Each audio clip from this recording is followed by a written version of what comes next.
Hello everyone. आज मैं live trading नहीं बल्कि ये दिखाने आया हूँ कि मैंने कहाँ गलती की, ताकि आप वो गलती ना करें।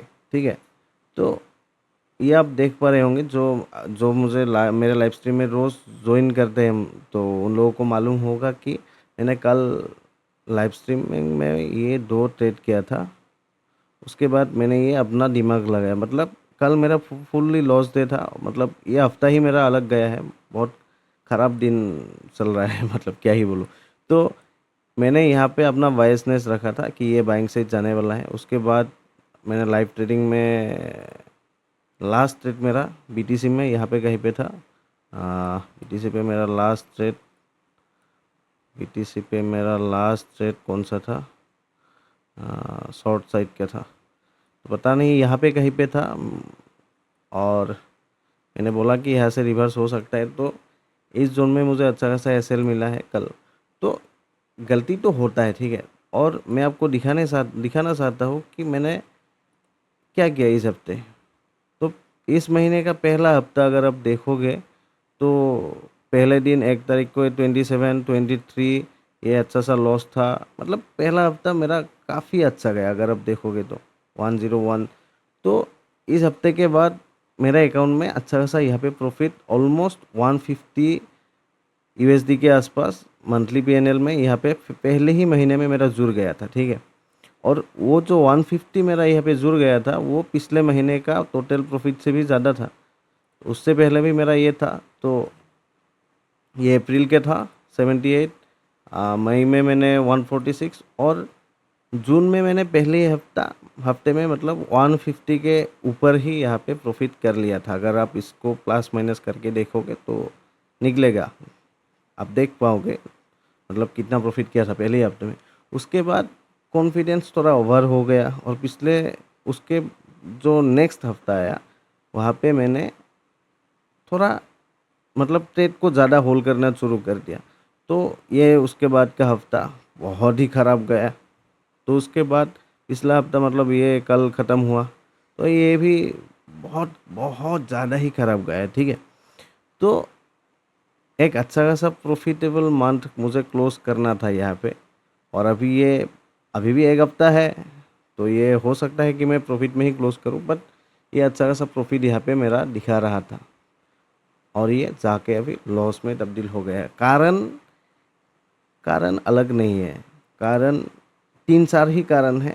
पहला कारण तो ये, मैंने ओवर ट्रेडिंग बहुत कर दिया। देखो, जब मैं यहाँ पे प्रॉफिट में था, तो मुझे थोड़ा संभल कर देखना चाहिए था कि मतलब मैं 150 यूएसडी के आसपास प्रॉफिट में हूँ। तो इस हफ्ता मैं क्या करता हूँ, मतलब बस 20 या $10 या यूएसडी अपना लॉस लेने के लिए रेडी रहता अगर, और उसके बदले में अगर 50 या 60 यूएसडी लेने की कोशिश करता, तो ये अच्छा था। पर मैंने क्या किया, अच्छा खासा लॉस लेना शुरू कर दिया। मतलब मैं जो ट्रेड मेरा 1:2 1:3 दिखा रहा था, उन ट्रेड को मैं ज़्यादा प्रॉफिट के लालच में मतलब लालची बन गया था मैं। इसलिए नेक्स्ट हफ्ते में मैंने अच्छा खासा लूज़ किया, और इस हफ्ते में भी मैंने अच्छा खासा लूज़ किया। हालांकि मेरा कल इतना गंदा भी डे नहीं रहने वाला था। जब मैं लाइव स्ट्रीम कर रहा था, तब मैंने यहाँ पे कहा गया, तो यहाँ पे इस ट्रेड को मैंने होल्ड करके बोला था कि ये मैं यहाँ पे अच्छा खासा होल्ड करने वाला हूँ। और उसके बाद इस ट्रेड का जब मेरा एसएल गया, फिर मैंने अपना दिमाग अलग चलाया मतलब। और गोल में मैंने ये एज्यूम कर लिया कि इस कैंडल के बाद ब्रेकडाउन आएगा मतलब। तो यहाँ पे मैं जब ये कैंडल बन रहा था, यहाँ पे ऐड किया क्वांटिटी, यहाँ पे ऐड किया, यहाँ पे ऐड किया, और यहाँ पे पूरा एसएल मैंने ले लिया। कितना का? 39 या 40 यूएसडी का। तो मतलब ये इस महीने में मैं प्रॉफिट से फिर से लॉस में आने का कारण, ओवरऑल तो मैं प्रॉफिट में ही हूँ। अगर मैं दिखाऊंगा तो अभी मैंने आपको दिखाया भी होगा शायद।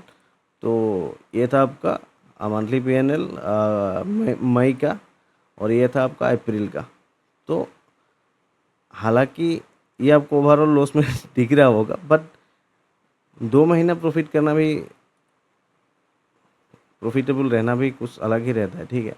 तो इस हफ्ते में भी मैं प्रॉफिट में रहता, मतलब इस महीने भी मैं प्रॉफिट में रहता, बट गलती मेरा हो गया है। और वो सब गलती मैं आपसे छुपाना नहीं चाहता, क्योंकि मुझे मालूम है अगर आप मुझे फॉलो करते हो, कारण सिर्फ एक ही होगा, आपसे मेरा ये कनेक्शन बनता होगा कि आप भी मेरे जैसे एक नए ट्रेडर हो, या आप भी मेरे जैसे छोटे पैसों से ट्रेड करने वाला ट्रेडर हो, ठीक है। तो हम जैसे मतलब किसी भी ट्रेडर के लिए ओवर ट्रेडिंग एक बहुत बड़ा ही मतलब वो होता है। जब आप प्रॉफिट में हो या लॉस में हो, मतलब ओवर ट्रेडिंग नहीं करना है आपको किसी भी सिचुएशन में। और ओवर ट्रेडिंग रुकने का सिर्फ एक ही तरीका है, जो सब लोग बोलता है कि एक फिक्स अमाउंट रखो कि आज के दिन मैं इतना ही लूज़ करने वाला हूँ। तो वो जो फिक्स अमाउंट रहता है ना, कि जैसे आज मैं 1000 रुपये रिस्क लेने वाला हूँ, तो 1000 ही लो, उसके बाद आप ट्रेड मत करो, ठीक है।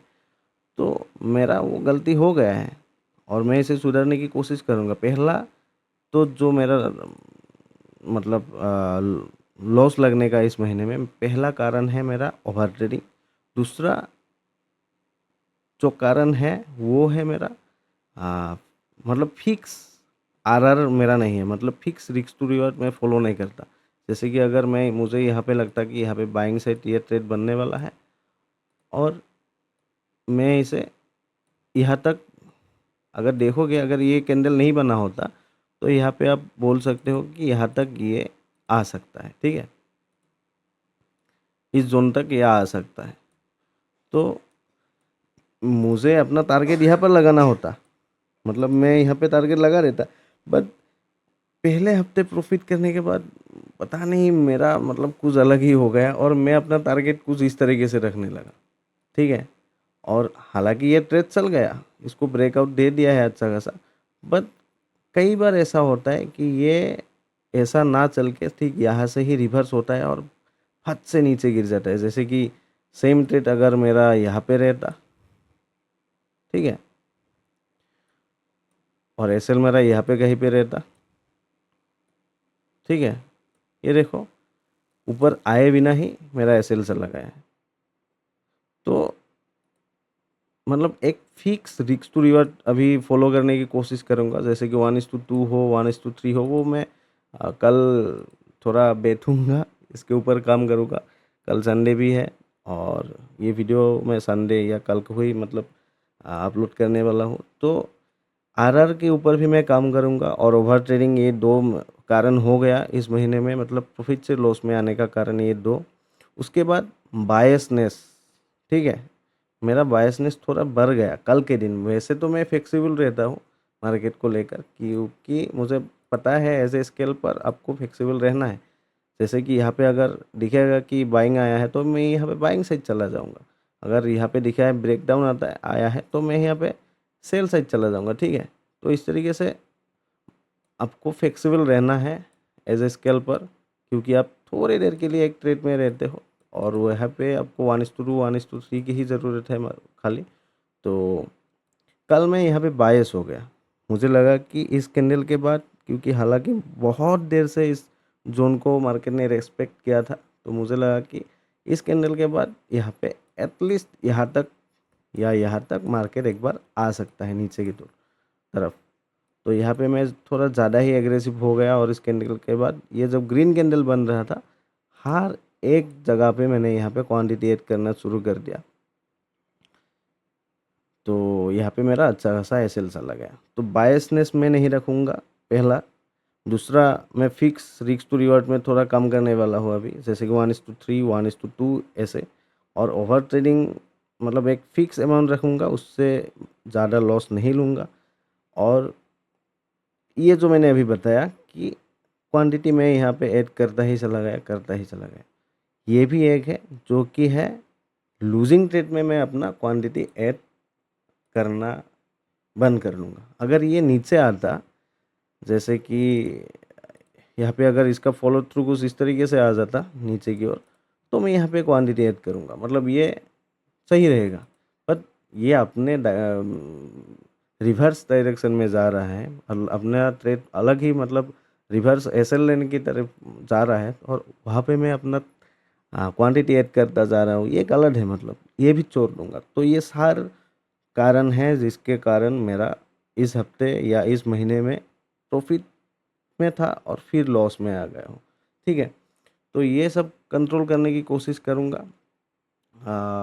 और कुछ चीज़ें होंगे जो मुझे और देखना है, बट अभी मेरे नज़र में ये सार चीज़ आया है। पहला तो ओवर ट्रेडिंग, दूसरा क्वांटिटी एट मैं लूजिंग स्ट्रीक में नहीं करूँगा, तीसरा लूजिंग स्ट्रीक नहीं, सॉरी, जब ट्रेड अपने ऑपोजिट डायरेक्शन में जा रहा हो तब मैं अपना क्वांटिटी एट वहाँ पे नहीं करूँगा, और तीसरा आपका बायसनेस नहीं रखूँगा जैसे कि मैंने यहाँ पे बोला, और चौथा होगा आपका, मतलब मेरा रिस्क टू रिवर्ट में अभी कुछ दिनों के लिए फिक्स रखने वाला हूँ। मैं ऐसे नहीं देखूँगा कि मुझे दिख रहा है सब, अगर अब यहाँ पे देखेंगे मुझे दिख रहा है कि यहाँ तक मार्केट आएगा, बट मुझे मालूम है मार्केट यहाँ पर आएगा, बट मैंने टारगेट लगा दिया है मार्केट यहाँ पर आएगा। तो हो जाता है क्या, यहाँ से फिर से मुझे एसएल ही लेना पड़ रहा है। तो अभी कुछ दिनों के लिए मैं थोड़ा सा रिस्क टू रिवर्ट अपना सही करने की कोशिश करूँगा। तो लोगों का अलग ही रहता है, लोग ऐसे ट्रेड करता है कि उन लोगों का एसएल इतना रहता है, टारगेट इतना रहता है। ठीक है, मतलब जो न्यू ट्रेडर होता है या जो नए नए आता है मार्केट में। और मेरा क्या चल रहा था अभी, इसको यहाँ पे रखना चाहिए था, मैं रख रहा हूँ यहाँ पे, और इसके चक्कर में मुझे एसएल मिल रहा था। अभी थोड़ा देखना पड़ेगा, मतलब जब ट्रेड लेता हूँ तब तो देखता हूँ कि मार्केट यहाँ से ऊपर जाने वाला है या नीचे जाने वाला है। जब टारगेट देखने की बारी आता है तब मैं थोड़ा मतलब लालची ज़्यादा बन जाता हूँ। जैसे कि मैंने अभी बताया कि ये मार्केट अगर इस जोन से निकला है तो प्रोबेबिलिटी बहुत ज़्यादा है कि इस जोन तक आ सकता है, बट मैंने टारगेट कहाँ लगा दिया, ऊपर। तो ये मार्केट है, इसको ब्रेक करके ऊपर भी आ सकता है, बट मुझे यहाँ पे टारगेट बुक करना है, सही है, क्योंकि यहाँ से रिवर्सल भी दिखा सकता है फिर से यहाँ तक। ठीक है, तो इसको अगर ब्रेक कर रहे हो तो अलग सीन है। मैं यहाँ पे फिर से मतलब अगर ये ट्रेड यहाँ पे मैं एक बार सक्सेस हो जाता है, उसके बाद मैं यहाँ पे और अलग ट्रेड करने के लिए रेडी हो जाऊँगा। ठीक है, अभी ये जो हफ्ता आने वाला है यहाँ पे मैं कुछ इस तरीके से काम करने वाला हूँ।